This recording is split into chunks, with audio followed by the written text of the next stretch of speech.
here again with my amazing friends, Jenn Brazelton and LaVonya Douglas. So we want to welcome you to the first podcast of Purple Prime, with love.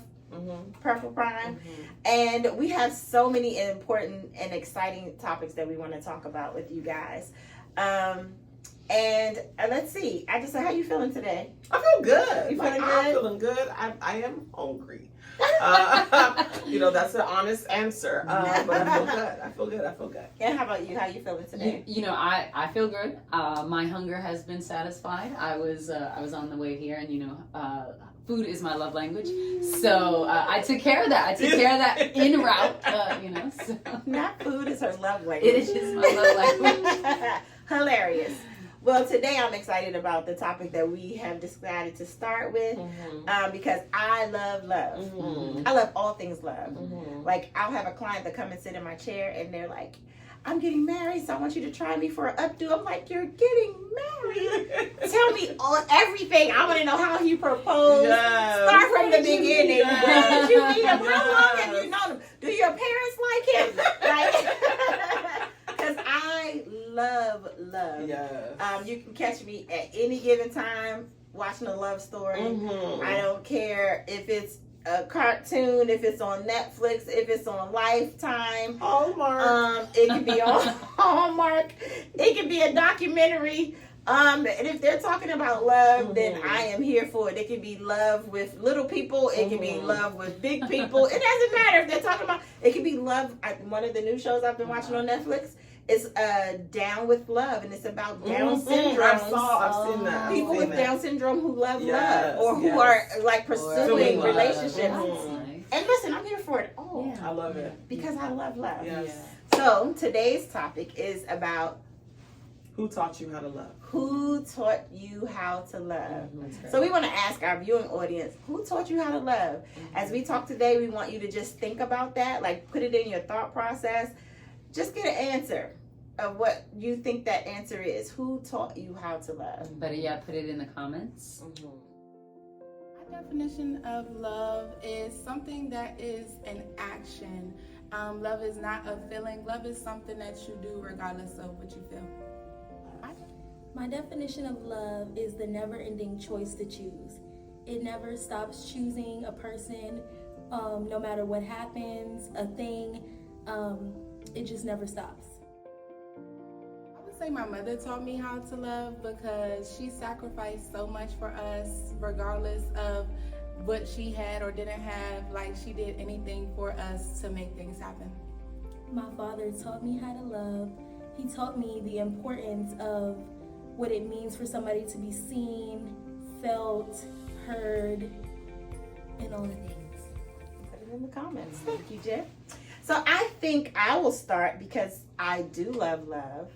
And because I love so much, I feel like I've been in love for a long time. That sounds beautiful. And not just with one particular significant other. Come on now, just stay. But even when I was younger, I think, and when I say younger, I mean like elementary school and middle school, I was like always looking for a boyfriend. Always like looking for it, because like love is just, it's exciting to me. And so I found that I'm the type of person who found love in a lot of places. Not promiscuous, we're not talking about anything avant-garde or even sexual for that matter, but like I feel like even in my relationships with some of my friends, I had a childhood friend named Allison when I was very little, and I met her in church, and I loved her like beyond what I thought was a reasonable type of love. Or like I had some younger girls who looked up to me, and we all do this thing like, that's my daughter, and I'm like, that's my daughter. And I genuinely still to this day have just an infinite love for these young women. They're not young women anymore. They were probably only like 5 to 10 years younger than me. And I'm 26. for the 24th time in a row. I've had my 24th anniversary of my 26th birthday. So they're grown women, and I still to this day haven't seen them, haven't talked to them, but I love these women. And so I just want to kind of ask you guys before I dive into who taught me how to love. My definition of love for the person giving is to be selfless. For the person receiving the love, they get a self-worth. My firstborn child taught me how to love because once she arrived in the world, everything I did was surrounded by her, to scheduling jobs, doing things to make sure that she had a better life so that she would know that she was loved because of all the things that was put in place for her and how thoughtful I was about her being here. Like, Jenn, tell us, who taught you how to love? Who taught me how to love? Oh, I don't.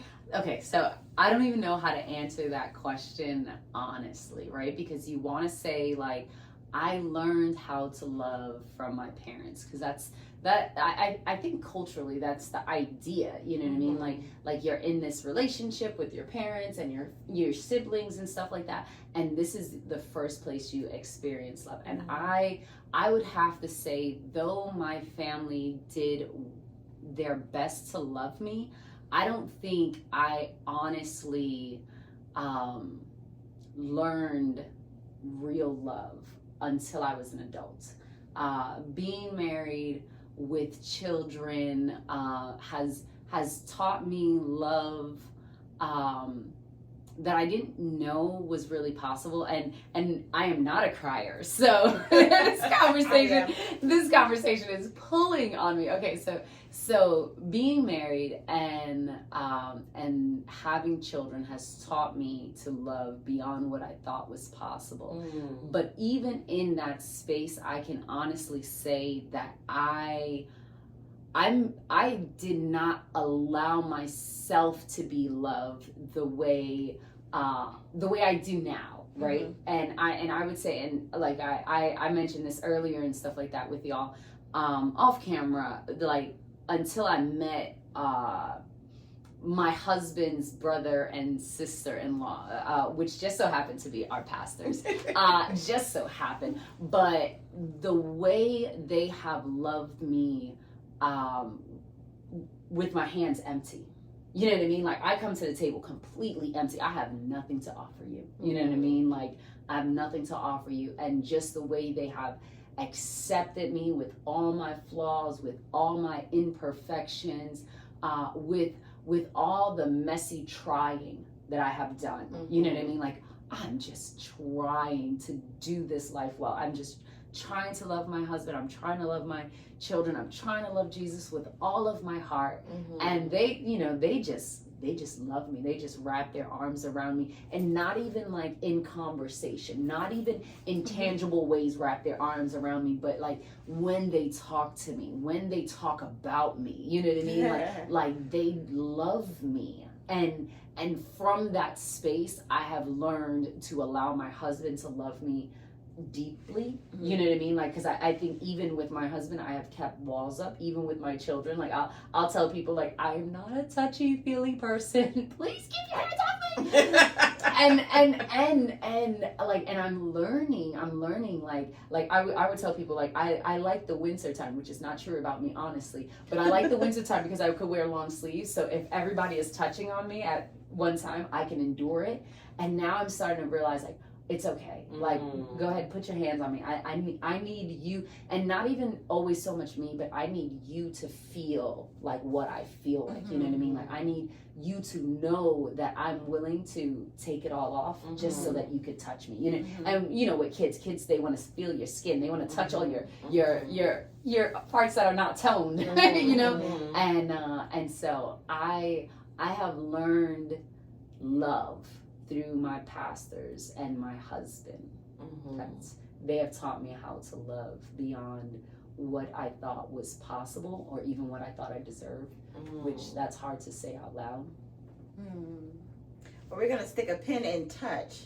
when I say stick a pin, I just mean we're going to come back to the touch, because I believe that I have more to say or to add to what you're saying. Just some different things that I've learned in life about touch. But we're going to go to Vonya.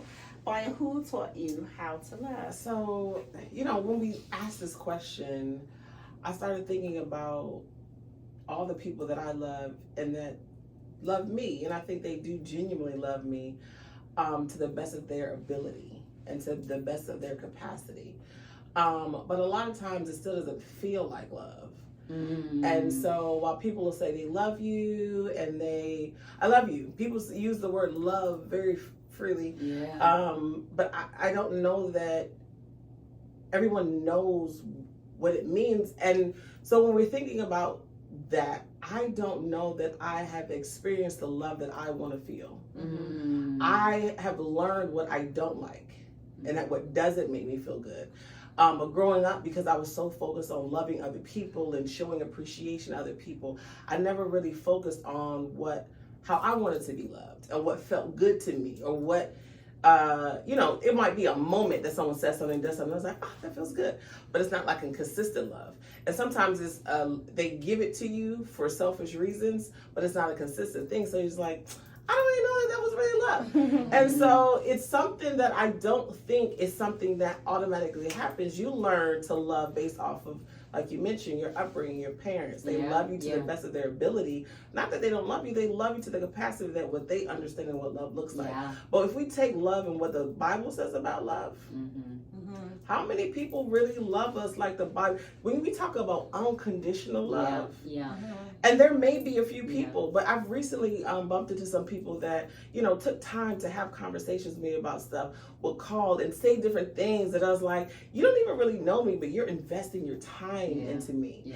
And you are saying, call me if you need this, come sit with me and talk about this. And they don't really know me. And so it's like, okay, is this the unconditional love? I think I'm still trying to figure it out. I don't know that I've felt the love that I really want to feel. My parents love me. My daughter loves me. I love my daughter. I feel like I know how to love. And I feel like one of the things that I ask God for is to build my capacity to love people. And I feel like he brought people in my life to build that capacity. And so they say, be careful what you ask for. And so I was like, maybe I should take that one off my prayer list. Because I feel like I'm good, God. So I feel like I am evolving in what love looks like. Giving and receiving. Right? Because they also say plant into good ground. So a lot of times we're loving people, but they're not appreciating the love that we're giving. And so it's not that I don't love you, but I might have to change the way that I love you. So even that's good. Who taught us how to love? Who are we loving? And are they appreciating the love that we're giving them? Or are they teaching us, okay, it almost goes back to like, because we don't know how to love, we love wrong, we love the wrong people, and then it negatively impacts us. We love wrong, we love the wrong people, and then it negatively impacts us. Absolutely. We love wrong and we love the wrong people, and then it negatively impacts us. I had to do it. It wasn't just an echo. Like I need yes. One for the Father, one for the Son, one for the Holy Spirit. Yes, ma'am. So I still feel like I'm in a place of figuring it out. Like I still want to show up as my best self. I want to appreciate others. I want people to appreciate me. But I'm still figuring it out. I don't know that I've gotten to the place where I can say, oh my God, love is so amazing. Listen, I watch Hallmark movies, Christmas movies, because they all have happy endings. Everyone's like, you stop it. I'm like, no, it was Hallmark Christmas in July. You're so excited, right? Because I'm seeing it. So. And it's not like a fairy tale. Like I know there's struggles, and I but like fairy tales. But I do believe like we just haven't experienced it, and because we haven't experienced it, people say that that's not real. But I think it can be. It is, I absolutely know. I think it can be. I absolutely know it's real. So it's just I'm gonna be that fairy tale. Okay, we're gonna be here a couple months from now talking about that fairy tale. Stay tuned, right? Because it hasn't happened yet. But listen, we speak things as they that are not as though they were. Okay, so now I have a question for you, Vonya. You made mention. Give me 1 second.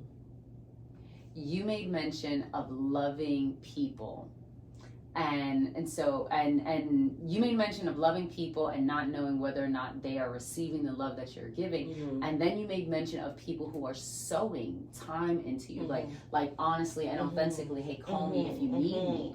Like, beautiful expression of love, especially when it comes to quality time people, right? You know, my question is that how you love others?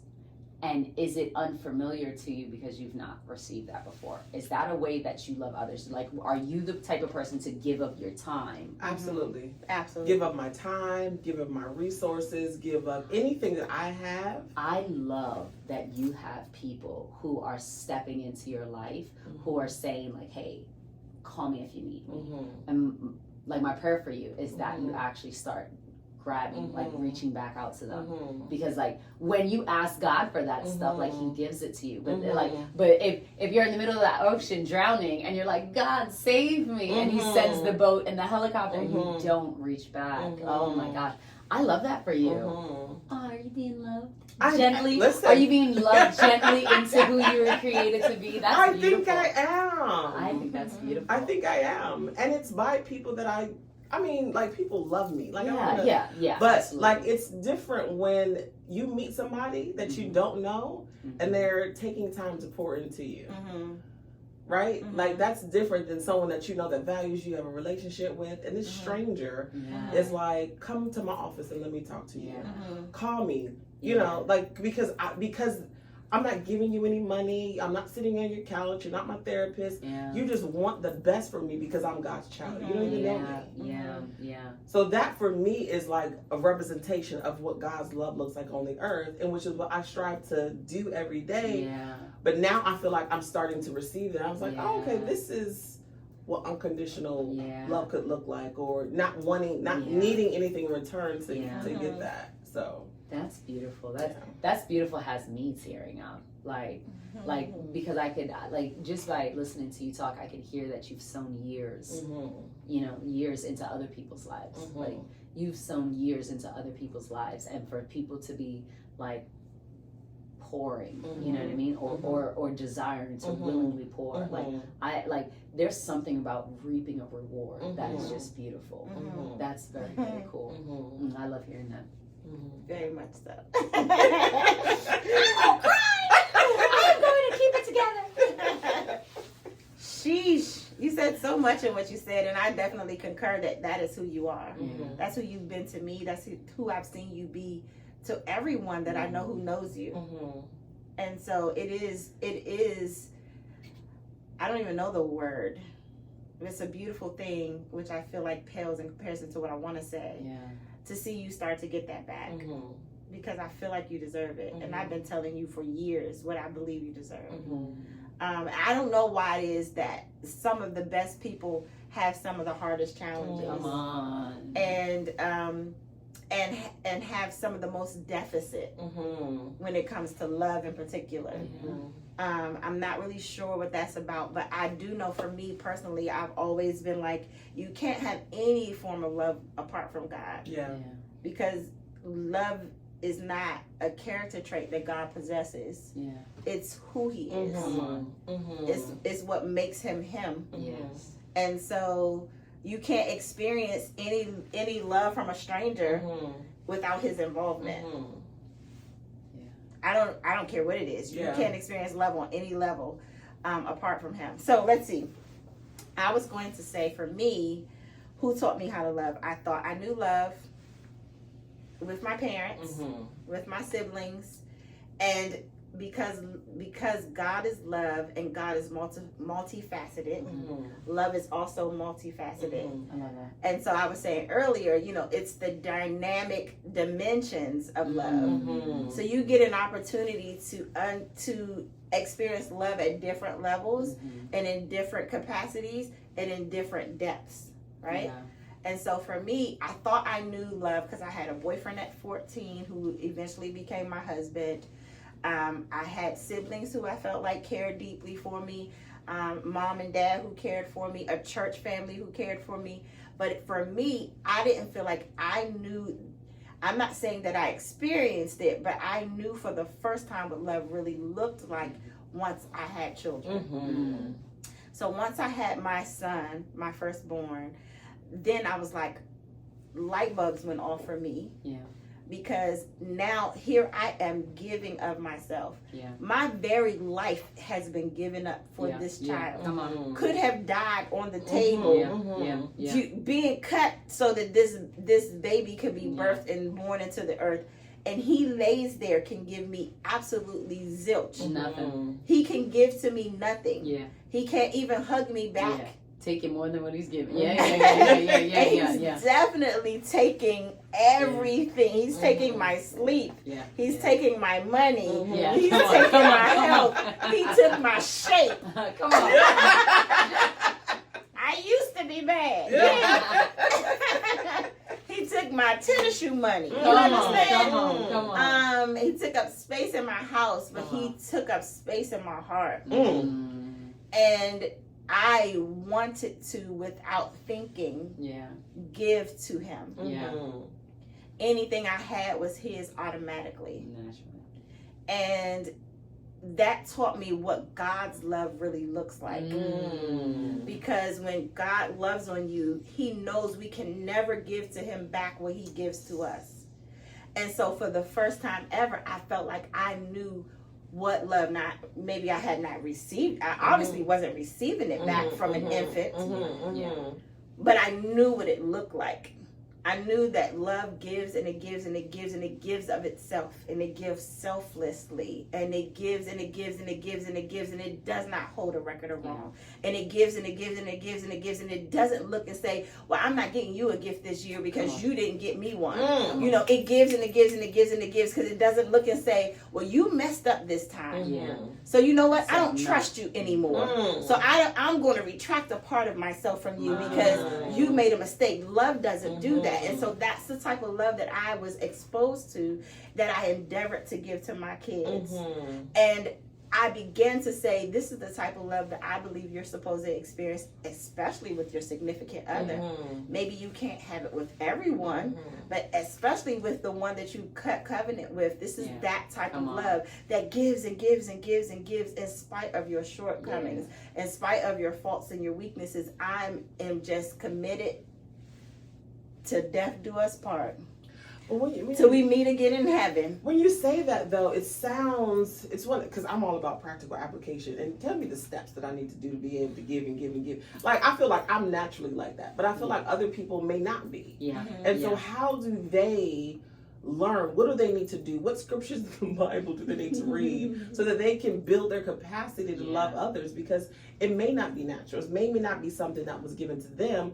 So how do they become what their spouse needs them to be, so that it's like, I wake up every morning seeking to how I can love you, seeking to how, and if, imagine you and your spouse wake up every morning, how can I serve you today? The amount of serving that's happening, everyone's needs is getting met because you're intentionally trying to serve your partner. Like, where do they learn how to do that? What class? What book? What? I think you both hit the nail on the head in answering that, right? Because in the process of talking, you said, like, seeking to outdo the other one and serving. Like, if that ain't Jesus, right? If that ain't Jesus. But then you had made mention of, what were the specific words you used? I'm gonna have to go catch the replay. But it's the concept of simply like keeping no record of wrong. Keeping no record of wrong. I think like if I could offer anything, it would be in those two places. Like keeping no record of wrong and serving to outdo the other one. You know what I mean? Like, because if your heart is postured to just continually serve, like, and of course it's helpful when it's a mutual thing and stuff like that, but even if it's not, just not keeping a record of what they're not doing, right? Because we always come to the table loving from our own capacity, right? So if it's a love language, mine is quality time. So I just want to spend all my time with my husband. You know what my husband does not want? He doesn't want quality time. He doesn't. So when he goes into that restroom and he's like, no, this is not a quality time moment. He's like, I want words of affirmation when I come out. Have words of affirmation ready for me when I come out. You know, and so like really, you know, seeking to love that person from their desired location, and then not, you know, keeping a record of what they're not doing and stuff like that. I think that's so good, because that's one of the things that I was saying. We all shared our love language off camera, and one of the things that I was saying when we were talking earlier was, I think where relationships miss it is, you know, usually when we love people, we want to give them what we want. So it's like, I would appreciate hugs, so you must appreciate hugs in this moment. Of course you would. Because if I were crying like you were right now, I would want somebody to hug me. So I'm going to hug you because I want to give you what I would want. Yes. And we do that even when we're purchasing gifts for people. It's like, I would love these shoes. You know, and then you give shoes to somebody who's not a shoe person. Who could care less about shoes. You understand? And so I think one of the places that we often miss it at is giving people what we would want, what we personally would want, as opposed to giving them what they want. That's good. Because, and that's a part of learning. My mom, at a marriage retreat years ago, was talking about how you have to be a student of your spouse. And so you have to study them to figure out what it is that they want. And I think, you know, that's one of the things. But to answer your question about what are some of the notes, I'm not sure that I have all of the answers, but I think you kept saying it. The first answer would be, for me, intentionality. You have to be intentional. So that means you have to step into a place of awareness that this is a necessary thing that I give. And that I give without, what is the word? Without looking for there to be a reciprocation. I'm just giving just because I want to give and not because I'm reciprocated. And at the heart of the matter, because we're human. A lot of times what happens, I mean, it's even happened for me, and this is what I'm endeavoring to do better at. You give and you give and you give, and you don't think anything of it initially. But then after a while, you're like, you know what? I notice I'm giving and you're not giving. That's the keeping a record of wrong that will always shoot us in the foot. So then it makes you want to change your position, because you're like, listen, I ain't gonna be the only one out here giving. Let me tell you something. I'm giving and you not reciprocating. Now follow Holy Spirit, because there's no black and white to that. Right. Because sometimes you could be giving at a place that God, I didn't tell you to go there. I didn't tell you to be in that relationship. I didn't tell you to give to that well. But in some spaces, you know, you can be where God is exactly telling you to be, and maybe He's working out something in you, maybe He's working out something in the other person. But what happens is, after a while, we start going with that in that self-love mentality, which is nothing. I'm an advocate of self-love, but we start being like, listen, you know, you're not being good to me, so I gotta cover me. And I remember saying, I don't know if it was to you, but it was some time ago, I remember saying to one of my friends, I trust the God that created me. So because I trust the God that created me, no matter where I find myself, I know He will make up for. So that was one of the things I thought of when you were talking about these total strangers pouring into you. God is faithful to give us what we don't get when we don't get it. So if you're in a specific circle and you're not getting, He's faithful to come back around. And if He have to bring a total stranger to give you what it is that you need, He will be faithful to do that. And so in my relationships, I have often approached them like, I feel like I'm giving and maybe I'm not feeling fulfilled and I'm not feeling satisfied. Or perhaps I feel like you're giving to me, but you're not giving to me what I expect from you. You're not giving to me what I need from you. You're not giving to me even what I want from you. And so then I go back and say, God, I'm unhappy in this area, but I trust you to give to me what I need. And I think that's why community is also important. Because sometimes you could be looking for a child or a sister to give you something that God will use somebody else to bring you that thing that it is that you need. So intentionality will be one of my my answers to how do you give and give and give. But also, if you're giving out of a pure heart and you know you're giving just because it's what you want to do, that's where you have to stand in the mirror and stand 10 toes and look at yourself and say, I'm giving because I want to, not because I'm expecting something in return. That's that self-awareness. And you have to be aware, and you sometimes have to remind yourself. Yeah. No, you didn't I get. am not You doing didn't this get for them. that for them. Yeah, I'm doing it because it's who I am. You know, like I love like this because of who I am. And I think this is going to be a great topic when we get to it and stuff like that. But not allowing other people to change the way you love. You know what I mean? Like, because That's like, very big. sometimes that hurt, that heartbreak that comes from loving more than what you receive and stuff like that will shift the way you love, and it'll cause us to put up walls. We have so much. That's to so talk funny. about. We do have so much.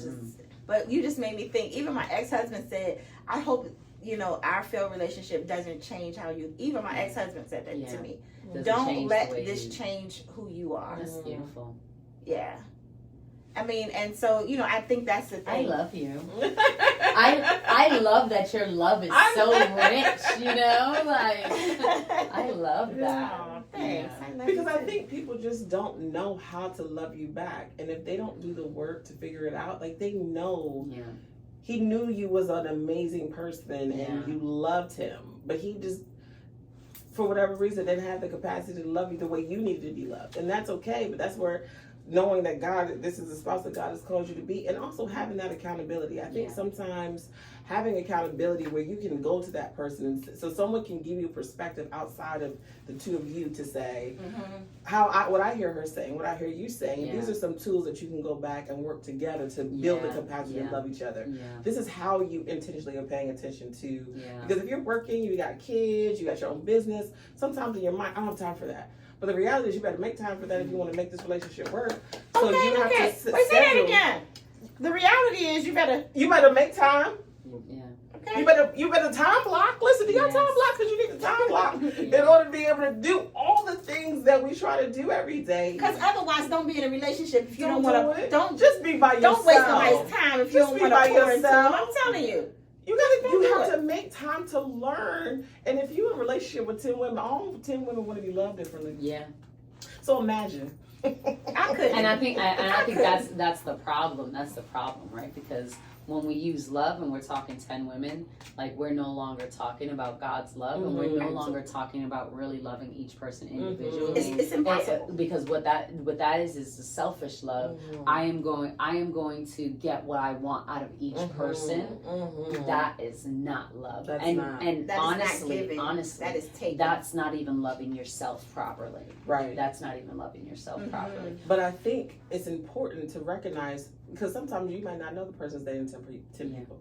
And so when we talk about, you had mentioned you're giving, not looking for anything in return, you have to make sure that you're loving the person that God wants you to love. Yeah. Because if you're not, you are going to be depleted. You are, and that person will Yes. never love you the way that you deserve to be loved, because they're not meant for you. Absolutely. They're meant for the other 9. And so... Not the other 9. Absolutely. So I think keeping the Holy Spirit, like, is this somebody I should be engaging with? Is this someone that's going to help me fulfill my purpose on the world? Even in friendships, not even just, Yeah, you know what I keep hearing is accountability. And I don't think I've ever considered accountability in terms of love, but I think love needs accountability. So in regards to marriage, you know what I mean? Like, I need to have accountability partners within my marriage. Like, my husband and I, but we need accountability partners to be able to sit down and be like, hey, these are the things that I've done this year. You know what I mean? Like, how can I love this person more? You know what I mean? Like, and I don't think I've ever sat and really thought, like, how can I love him more? I just do more stuff. You know what I mean? But even in friendships, like I have this one friend, and they have a whole application system. Like, what value does this person bring into my life, and how do I bring value into their life? And I've never really considered, like, my friends from that standpoint. You know what I mean? Like, I want to be a friend to you, but I'm not sure how to be a good friend to you. So how can I love you right? You know what I mean? Like, what would make me a good fit to be a friend in your life? You know, like, I think the world is not ready for that. I think the world is not mature enough for that. You know what I mean? Like, because if I sat here and I really said, hey, what is it that you need? I don't know I don't know if everybody is able to answer that question. You know what I mean? Did you know that you can go through a whole relationship? The podcast I mentioned earlier today. Did you know that you can go through a whole relationship and not be authentic? Like you can spend 20 years in friendship with someone and not be authentic. It's very possible. I've seen it happen. I've actually experienced it personally. But to that same note, where you're talking about friendships, you can be in an entire marriage forever. Yeah. And not touch what we're talking about right now. Yeah. You can be in a 40-year, 30-year, 50-year marriage and never experience the depth of what God intended our marital relationships, our covenant friendships to look like. I don't want to do that. I don't want to do that either anymore. Anymore, because I can say I've been friends with people that, like, maybe we don't see friendship on eye to eye. Like, so we're I think we're off topic a bit, but this evolving. It's evolving. We might have to do some edits and revise this. But so I had a friend one time, like my secret sin is anger. Oh my gosh, do I flame? Like I'm like a little ball of fire. I want to burn it all down, right? And I'm okay with being honest because like I don't mind healing through that. You know what I mean? Like if I could say that out loud, I can heal from that. But I have a friend, lovely woman of God. She saw me like in like I wasn't breaking down. I was like Vegeta, I was just getting started, like Goku, you know what I mean? I'm a flame on, you know, and yeah, it was intense. And she grabbed me and she hugged me. Oh, but my love language is not touch. So that just infuriated you. Oh my gosh, but she from the depth of her heart, she wanted to heal mine, and she missed me by miles, and what that did for her was rejection, right? Because I'm in a devastating place. Like if I'm ever angry, I never want to really be there, but I don't know how to come into a better place of safety for me and for others. You know what I mean? Like, and her approach was to close the distance, which is a beautiful concept. It just does not work for you. It just doesn't work for me. You know, it just doesn't work for me. And maybe just not in that setting. And so she bear hugs me with all her might. And inside of me, I was like, I will die in this if she doesn't let me go because like this is not what I want. But now she loved me the wrong way. And then she got hurt in love. You know what I mean? Like she wanted to heal my heart, and it wound up hurting hers. You know, and not because I was trying to hurt hers, but because I was trying to protect my own. You know, that's good. So love needs accountability. Love does need accountability and self-awareness. But you know, it takes maturity. Yes. I was gonna say big girl draws. I mean, maturity, big girl draws, they really close. I mean, they mirror each other. So it takes maturity to be able to be hurt in love and then still stay there. Yeah. That's a whole different. Yeah. That's a Jesus sacrificing type of love. Yeah. That's a dying on the cross. Yeah. Dying to yourself for the sake of someone else type of love. Yeah. And everybody is not mature enough Yeah. to be in that place, and maybe even not even in relationship enough, because it doesn't sound like you guys were close enough even for that to be a thing. We were. We did life together, and that probably we did life together like as like big families and stuff like that, and that probably happened like 6 years ago. And we're just now getting back to a closeness in relationship. Granted, COVID and stuff like that. So maybe we would have come sooner and stuff like that, because COVID was like 4 years ago. So maybe we would have blended back together sooner and stuff like that. But yeah. So but in that situation, I just don't think that there was real understanding of like what I needed in love and how to communicate that, you know what I mean? And I can look back and say like, oh, that probably really hurt her. I don't think I've ever considered like how that impacted her. I just knew how I was impacted in the moment and stuff like that. But now looking back, I could be, that probably hurt. Have y'all talked about it since then? No. But that's love, right? That's love, because like like when you honestly love someone, you can talk about heavy things and still stay in the fire with because others. it helps the other person understand your perspective. And when you address it, you could say, I understand your perspective, I understand your perspective. And it's like, you don't even, you don't have to agree. You just know where the other person's coming from. And in the future, then she knows how to love you and when she sees it happening again. So you can share with her, when this is what's happening, I need you to give me a cookie. Okay? Just feed me. See, that's the problem. That's the problem. I was probably just hungry. I was probably just hungry. Just feed Give me. me a couple minutes. And then when she sees that it works, then it's like, that's how they learn how to love you. Because they say you teach people how to treat you. Because they just don't know how. Good. But you teach people how to treat you, and you also teach people how to love you. And, you know, like we talked about, you know, whether or not this is the right person. I think you mentioned it earlier about whether or not this is the right person that I'm supposed to do this with. You know, that's why you need Holy Spirit to figure out, is this the right person? Because the right person, the person who Holy Spirit, the person who God, our Father, is bringing to us, they're going to want to know, okay, I totally messed that up. How do I do better the next time? Because there's going to be a next time. Because anytime you miss a challenge, anytime you mess up in a challenge, trust me, it's coming back around. You're going to get another opportunity to do it right. And a lot of times we ride on the same merry-go-round because we never get it right. Every time it comes back and everybody's loading on the merry-go-round, you do the same thing all over again. And so we just keep on missing the mark. And so you get another opportunity to now try to figure out, okay, well, what's really going to make Tracy happy in this moment? Like, you telling me I'm dumb for crying, I probably cry every day. That's probably not going to go over well for me.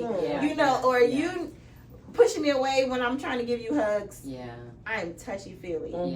I touch everyone. I just walk and say, have a good day. I touch everyone. Like, touch is a part of my thing. And so, yes, I think, you know, just knowing how to love people the way they want to be loved is definitely a big thing. Yeah. I love that. Okay, we probably have to wrap this up because we'll go on forever. Yeah, we can wrap this up now. So, we asked you to put it in the comments. We asked you to think about who taught you how to love, or how did you first learn what love really was? And if you haven't, then that's our prayer for you today. Our prayer is that each and every one of us will experience and encounter the type of love that is fairy tale. We have that. That's one of our topics is the fairy tale type of love. Because Jen and I we love love, and well, all three of us actually. We're on a romance story in a second. Okay, give me all the frills, all the balloons, all the sparkly. Okay, I want the big proposal, all of that, all the things, right? So I'm more combat boots, but I mean, but combat boots in a love story. So crawling through the I love you. But absolutely, and so. You know, just write in the comments, or just, you know, as you think about today's podcast, we hope it was a blessing to you, because we love over here. And just think about how did you learn how to love, or when was your first encounter with love, and then how can you get better? Like, are we still standing in the same place of our first encounters of love, or are we causing that love to evolve? For me, I'm hoping that the love that I've experienced continues to evolve. So This was good. This was good. This was so good. Well, we thank you guys for coming to With Love, Purple Prime, and we hope you have a great rest of your day. Be blessed. This is why